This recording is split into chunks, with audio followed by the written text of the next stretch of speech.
Hey, Chess Kids, it's Mike Amori. How are you? I hope you're all getting used to working from home and looking forward to getting back to playing real chess, which is coming hopefully very soon. Anyway, so those of you who have chesskid.com accounts, I want to share something that we're doing on our end as coaches. So I'm going to share my screen with you, which is from one of my students who have a ChessKid account. And it sort of looks like this. Let me get this one on here for you.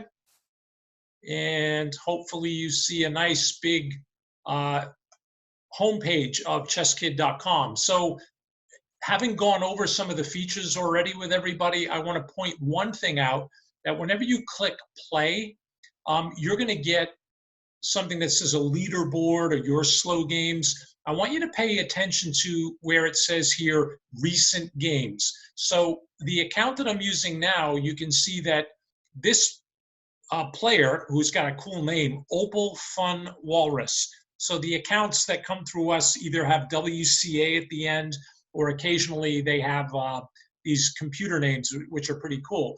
But you can see that this kid has played Evan WCA twice, and then Andrew WCA all the way down.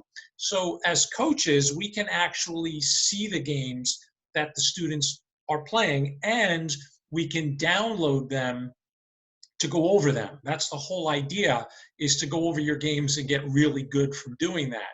So now what I want to do is I want to share something else, is I want to share a game that was played by a young lady named Leah against a boy named Mark. They're both WCA students. However, the game that they played is so instructive, and it came to me the same way that I just showed you. I just went into their list, picked the game out, went over a couple, and the one that I thought was really good to talk about is the one here that I'm going to show you. So let me get that up on the screen, and hopefully now you just see a big chessboard. Okay, it looks a little bit different from the ChessKid interface because I just transferred it onto my computer. So here's the game. So Leah has the white pieces and Mark has black, and Leah opens the game with e4. Very common move, obviously, and I think a lot of us as new players are used to the move e5, which is a terrific move. You can't really argue with that, right? You're taking a pawn, you're putting it in the middle of the board, and you're getting ready to bring out your knights and bishops. But Mark plays something called the French defense, which is the move e6. And that move is designed to kind of keep this diagonal closed. You see how the bishop just came to c4? And if I highlight that diagonal for you, when you start a chess game, very often this square right here on f7, if you're black, is very sensitive because only the king can protect that pawn. So when these players play the French defense, one idea is to really stop anything from getting to that square, although there could be a downside because on move one, you see that this bishop is kind of already locked in. However, Leah puts two pawns in the middle, and Mark tells her, you're not getting the whole center, and plays the move d5, challenging her right away for the middle of the board. Now, she's got a lot of options here. She chose to just exchange the pawns, which is perfectly fine.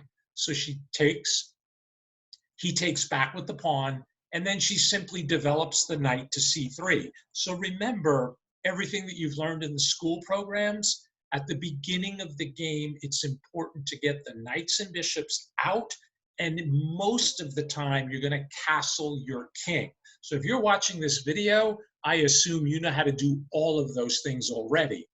The question is, where do you put these pieces? Don't just randomly bring them out. Bring them out with a purpose. Make sure that you have an idea why you're moving the piece. So here, it's black's turn, and Mark plays a good move. He plays bishop to b4, and that's pinning the knight. And I'll put the highlight on. You'll see that the bishop, being on this square, prevents this knight from moving, because if you tried to move the knight anywhere, you just put your own king in check. And you guys see that? So by playing bishop to b4, the bishop is working. And number two, it stops Leah from moving her knight. Her turn. She plays knight f3. Maybe she wants to castle her king, and she's found a really good square for her knight. He plays knight f6, same idea. And here is where the game starts to get interesting. She plays a check. She plays bishop to b5 check. Now, normally, you don't want to check a king with a bishop if that bishop can be chased away with a pawn. So we usually don't recommend that you do this because Mark is like, hey, you want to bother my king, no problem. I mean, he's not going to block the check with his queen, obviously. Hopefully you all know you're not allowed to castle here as black. You cannot castle to get out of a check. But what Mark does is he just hits the bishop with the pawn. So she's losing a little bit of time, and she decided to move the bishop back to d3, which is a great diagonal. But please keep in mind she could have gone there in the first place, but she decided to play this way. His turn. Interesting, he sort of breaks a rule in chess, and the rule is don't move the same piece twice in the opening unless you have a very, very good reason. And he plays the move knight to e4. He has a reason, but the knight on that square, as good as it looks, it left the rest of the black pieces kind of out of the game, and it also left the black king stuck in the middle. And Leah played a very exciting idea here. You should all see that this knight is attacking this square as well as the bishop on b4. That's two attackers. There's only one defender of this knight. It's the pawn on b2.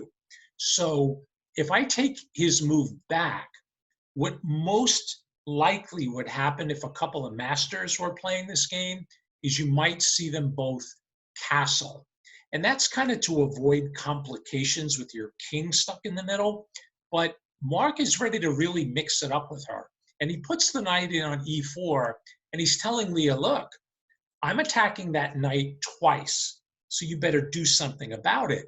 But the cool thing about chess is you don't always have to make captures, and you don't have to worry about being down points.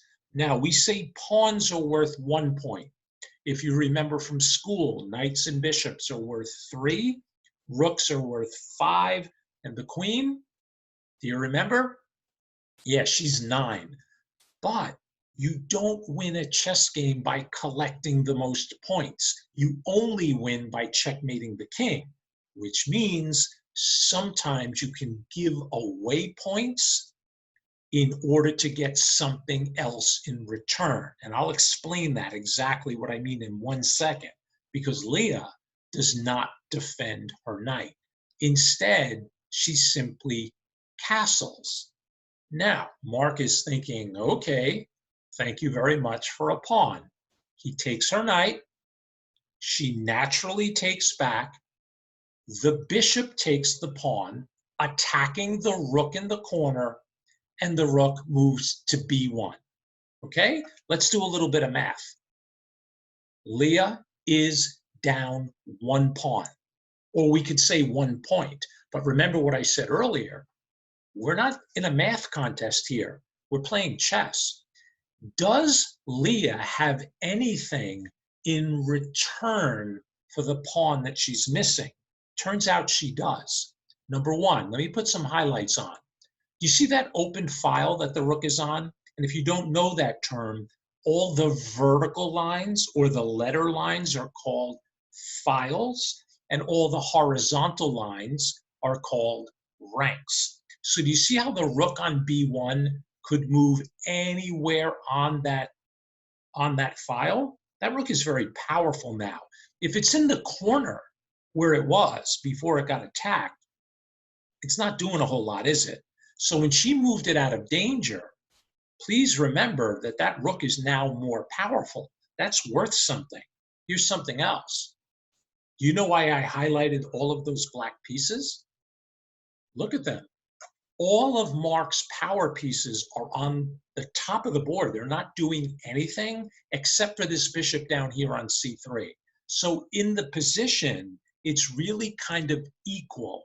Just because Leah is down a pawn doesn't mean she's losing the game. The position is actually quite equal because her pieces are standing better. Okay, watch this. Now he castles. And if you look at this position, a lot of players get confused. They'll say, hey, Mr. A, I don't know what to do. You know, you told me to castle my king, get my knights and bishops out, and she did. So we're going to focus on Leah's position here as white. If you're not sure what to do, you can always bring another piece into the game, like this bishop here on c1. You know, you could play the move bishop to g5. That attacks the queen. You know, you might get chased away by the pawn, but at least you did something exciting, right? What else could you do with that bishop? Maybe put it on f4, where it has command of that long, dark square diagonal. The bishop is obviously stronger there than where it was. Another idea, and Leah demonstrates this beautifully in this game. Here's her position. She attacks something. She just attacks something. You see why I highlighted that bishop? Yeah, nobody's protecting it. So she attacked it. How? Pause your video if you want. She played rook to b3. Beautiful move. Just rook to b3, attacking the bishop, asking the bishop, what do you want to do? Well, it's not Leah's birthday, so Mark's not going to give her anything for free. So he plays bishop to a5. And now she starts to go to work. This is where chess gets real exciting. I want to show you a couple of things here. In the game, she took this pawn on h7 with check. Now, I know that looks like a mistake because the king can and did take that bishop. Pawns are only worth 1 point. Bishops are worth 3? Well, I have news for you. Leah is a very good math student, so she's not messing up her math, but she's not doing math right now. She's playing chess. So she's a reason for giving that bishop away. If the king takes, or let's say he doesn't even take it, it doesn't matter. I'll just put the king in the corner. She's got some ideas. Look at the rest of her power players. I'm talking about the knights, the bishops, the queens, and the rooks. Watch this. Could this knight jump to g5 someday? Clearly, it could. How about the rook over here on b3? Remember that guy? Couldn't it slide over, I don't know, I'm making this up. Couldn't it come to like g3, attacking squares on black side? And how about the queen? Yeah, down here on d1. What if she comes out to h5? So powerful. Look at that square. She's right on the same file as the king. And maybe our bishop could come to a square like f4. And don't forget, this rook down here on f1 is only 1 move away from also joining the party. The rook definitely wants to play. So here's how you get good at chess. You have to calculate. And what that means is you have to have the ability to see these moves in your head without actually playing them. So what she saw was that she could play this bishop check. And again, it looks bad because Mark was like, thank you for the bishop. So now she got her pawn back, but she gave away a bishop. So technically, she's down a piece. She's down 3 points, but she doesn't care. Why? Because she follows up with the move knight to g5. Very powerful. Check. What do you do with your king? You could take the knight. This one right here. Do you see how? You could take it with your queen. But if you do that, there's a bishop down here on c1, you're going to lose your queen. Not a good idea. You could bring your king out this way, but if you do, he's in front of his pawns and very likely to be checkmated because he doesn't have any protection. So what Mark did is a very logical thing. He puts the king on g8. And Leah's not done.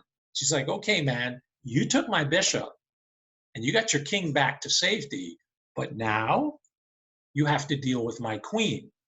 Such an incredible square for the queen. You can't just attack her with a pawn because it's checkmate in one move. Do you see how? Queen h7. Look how the knight and queen are working together. Beautiful, beautiful chess. Let's go back. Does f6 work? I don't think so. Same move, check. And the king can't get out here because of who? Because of the knight on g5. Again, and remember, you can't take the knight because you're in check with the queen. This game is over. So Mark had a problem, and he thought he solved it, but he didn't. He played rook e8, and his idea was to give his king an escape square. But what Leah did was really, really beautiful here. First, she took the pawn on f7, which takes away one of the guards for the king. Pawns are excellent guards. They really can protect things. They make little walls in front of the king. The problem is, can Mark take Leah's queen?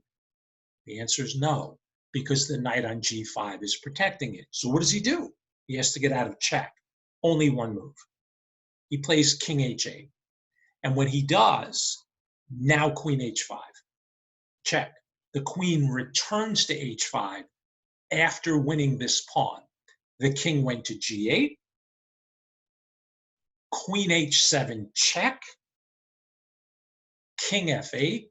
And now a beautiful move. Don't just use the queen and the knight. Do you guys see another piece that can check the king? There's two actually, and actually, is it more? Two. Yeah, there are two different pieces that can check the king, besides the queen and the knight. New pieces. So what does she do? She introduces the rook on b3 and plays rook f3 check. There's not a whole lot that can happen here. What do you do? If you play your queen to f6, that blocks the check, but you're going to get hit with bishop a3 check, and this is really, really bad. If you block with your bishop, she'll just take it from you. If you block with the pawn, she'll take that check. And how do you get out of check now? You can't block with your queen. Do you see why? No good. You'll be in check with the rook on f3. So what's the only way to get out of check? The king can't move. You'd have to play rook to e7. And now Leah will checkmate you in one move. You find it. You got it? Queen h8, mate. Beautiful chess. So after this rook checked the king, Mark says, no, not a problem. I'll just make a run for it. Well, he ran, but he didn't run too far because she played queen takes g7 check. What to do? You can't block the check. You can't take the queen. You have to move your king. King went to d6, and a new piece attacked. Bishop f4 check. Do you notice how she's using her whole team to kind of make a net to trap the king? Beautiful chess. Absolutely beautiful game. There's only one way out. You have to block with the rook. And now you have checkmate in one move. Can you find it? Yep. Bishop takes e5. Game is over. Okay? Really cool game. I hope you enjoyed that. In the future, as we get to kind of use these programs and sites like Chesskid more, we can share more of these games and ideas with you. In the meanwhile, play as much as you can, solve a whole bunch of puzzles. It's a beautiful game, chess, but there's only one way to get good at it. You have to practice and play. Okay? All right, Grandmasters. Take care.